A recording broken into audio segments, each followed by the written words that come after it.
Bienvenue sur Maine Public News Connect. Des reportages inédits de la radio publique de Maine sont diffusés chaque semaine en espagnol, en français, en portugais, en somalien et en anglais.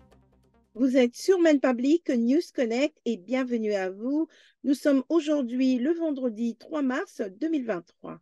Je suis Victoire Liwanga et tout de suite, les principaux titres de l'actualité de cette semaine. Les défenseurs de l'immigration dans l'État de Maine condamnent une proposition de règle fédérale qui limiterait l'entrée de demandeurs d'asile à la frontière au sud des États-Unis. Cette règle interdirait l'entrée à de nombreuses personnes si elles ne prennent pas un rendez-vous à un poste de frontière avant leur arrivée ou si elles ne demandent pas l'asile dans l'un des pays qu'elles traversent pour se rendre aux États-Unis. L'organisme Immigrant Legal Advocacy Project a déclaré que cette règle était hypocrite et raciste car elle aurait un impact sur la plupart des personnes noires et de couleur. Et au même moment où les présidents Biden félicitent la Pologne d'avoir accueilli 1,5 million Ukrainiens, pour la plupart sont de blancs fuyant la guerre. La règle proposée est soumise à une période de commentaires publics de 30 jours avant que l'administration ne prenne des nouvelles mesures. Les autorités de Portland disent que la ville a atteint un point de basculement où elle ne pourrait plus être en mesure de fournir un abri d'urgence à ceux qui en ont besoin.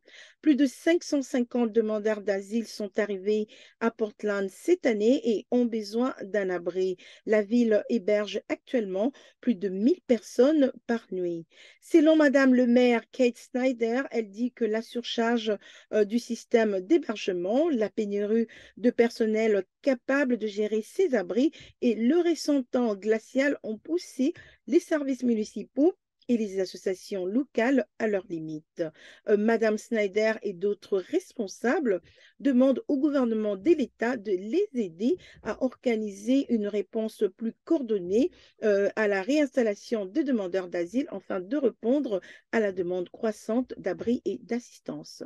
La communauté de Lewiston pleure la perte de Mohamed Aden, âgé de 16 ans, qui a été retrouvé mort en début de semaine dans la ville de Portland.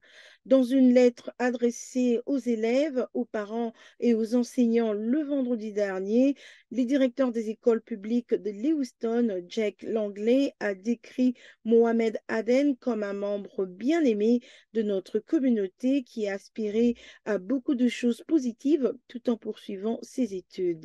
La police a découvert les corps d'Aden et de Shoaib Mohamed Adan, âgé de 21 ans, dans une maison à Portland le mardi matin. Leurs décès ont été déclarés comme des homicides par le département de la sécurité publique de Maine. Jusqu'à présent, aucun d'autre détail n'a été publié, mais la police a déclaré qu'il n'y avait pas de menace connue contre le public à l'heure actuelle. L'initiative de santé publique New Manners a organisé une grande ouverture de son tout nouveau bureau spacieux dans les centres-villes de Lewiston.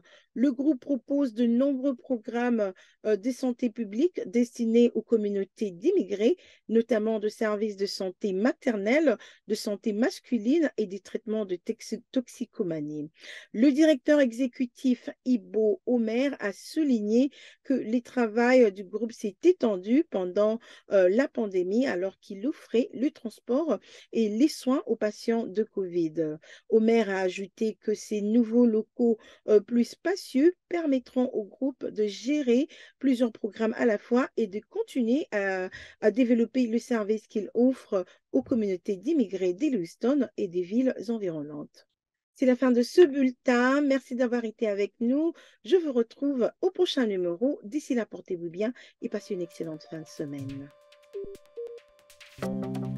Maine Public News Connect est en partenariat avec des organismes exceptionnels de partout dans le Maine qui s'engagent à fournir un accès aux nouvelles et aux informations importantes pour tous. Nous tenons à remercier tout particulièrement les organismes suivants pour leur soutien et leurs efforts. Maine Immigrant Rights Coalition, Present Maine, les communautés congolaises et angolaises de Maine, Amjambo Africa, Catholic Charities of Maine, Greater Portland Immigrant Welcome Center, Portland Adult Education, Portland City Office of Economic Opportunities, Prosperity Maine, Maine Health Access Foundation, ainsi que l'organisme Maine Humanities Council. Maine Public News Connect est rendu possible par des donateurs individuels, des entreprises et des fondations de partout dans le Maine, en particulier Coastal Enterprises, Seaport Credit Union, Hannaford Supermarket, IDEX, Kohu et Patricia Ewan, Maine Health Access Foundation, Maine State Housing Authority et Sam L. Cohen Foundation. Nous vous remercions pour votre précieux soutien. Maine Public News Connect est aussi rendu possible par Kohu et Patricia Ewan qui s'engagent à combler les différences culturelles dans nos communautés. Juntos.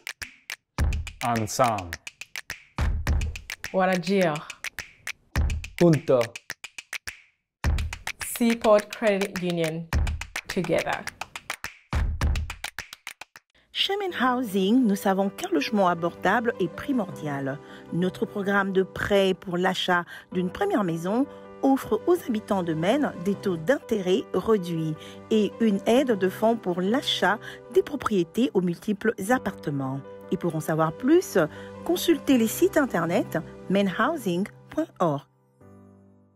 Hannaford Supermarket, qui célèbre la diversité de ses employés, de ses clients et de ses communautés et s'engage à favoriser un environnement accueillant. Ensemble, ils sont plus grands que des produits d'épicerie. Et pour en savoir plus, rendez-vous sur le site internet www.hannaford.com. Si vous souhaitez également soutenir ce projet, veuillez contacter Corey Morrissey au 207 232 02 41. 207 232 02 41.